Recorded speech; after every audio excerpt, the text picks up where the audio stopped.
Welcome back. It's time for Media Watch on France 24, our roundup of the top stories in the international press. And James Creedon has it all. Good evening.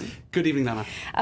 We're going to talk about Valentine's Day in just a moment. But first, we start with politics. And French socialist candidate François Hollande has given an interview to The Guardian. That's right. And a lot of people are looking at this interview and saying, hold on a minute, you're not really saying the same things to the British that you were saying to your own party, Faithful, just a few weeks ago at your first big political rally. What's going on here?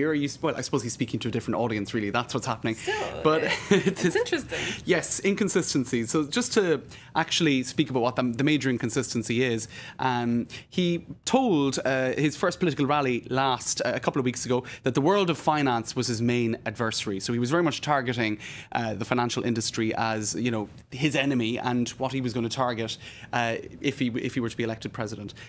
He said it was an example, basically, of the broad anti-banker campaign rhetoric that he had adopted. Then he goes over to England, gives an interview to The Guardian, which is even a kind of a centre-left paper, and he says the left was in government for 15 years, in which we liberalised the economy, opened up markets to finance and privatisations. There's nothing to fear. And he was talking as well about how there are no communists left in France. Not quite the same tune. The headline there really says it all. François Hollande seeks to reassure the UK and the City of London. That's right. So he's not speaking to his electorate when he's speaking to the City of London, right? Even though there are quite a few French bankers working over there.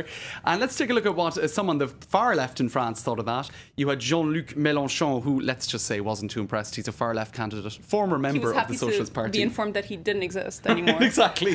That's what he said. And a Communist Party spokesman said, "Oh, the 132,000 members of the Communist Party will be delighted to hear that they don't exist at all." So, you know, the fact that he said that there are no communists left in France, it's not exactly true. In fact, the Communist Party, while not being in a very healthy situation compared to its past strength, it still exists. It's alive and breathing. Right. Exactly. Moving on to Valentine's Day, the topic of the day in much of the world's media.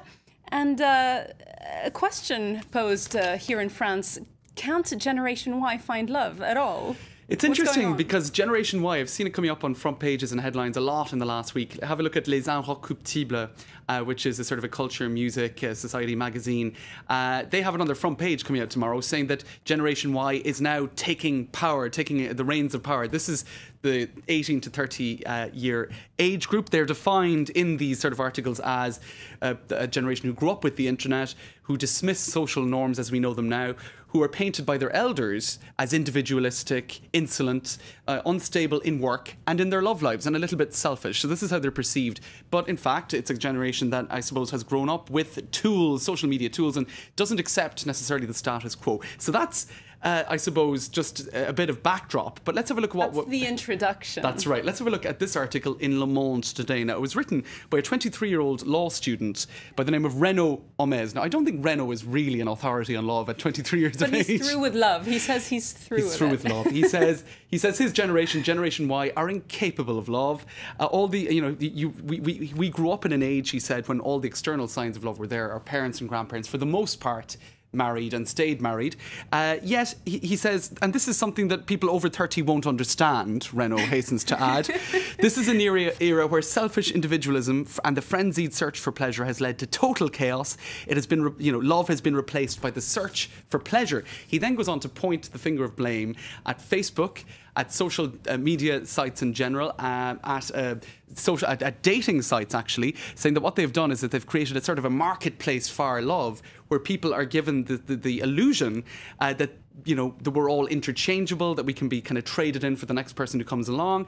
He says that Facebook in particular allows you to sort of friend somebody before you even go on a date with them, to make a decision about that person on the basis of the friends they have, their interests, what their profile looks like. Right, but I suppose what he's neglecting to point out is that Facebook is as much what isn't put on as it is what, well, I suppose, I'm not sure, that depends on your perception. But anyway, he goes on to say that Facebook is a formidable accelerator and destroyer of human relations. So he's pretty much the Grim Reaper on this 14th of February. He was just born at the wrong time. Right. He doesn't belong in Generation That's right. Y. I think that's it. And he says that he hopes that Valentine's Day won't become a symbol for love's deterioration. Now, I suppose there's 2 points to be made, really. He is very young and it could change.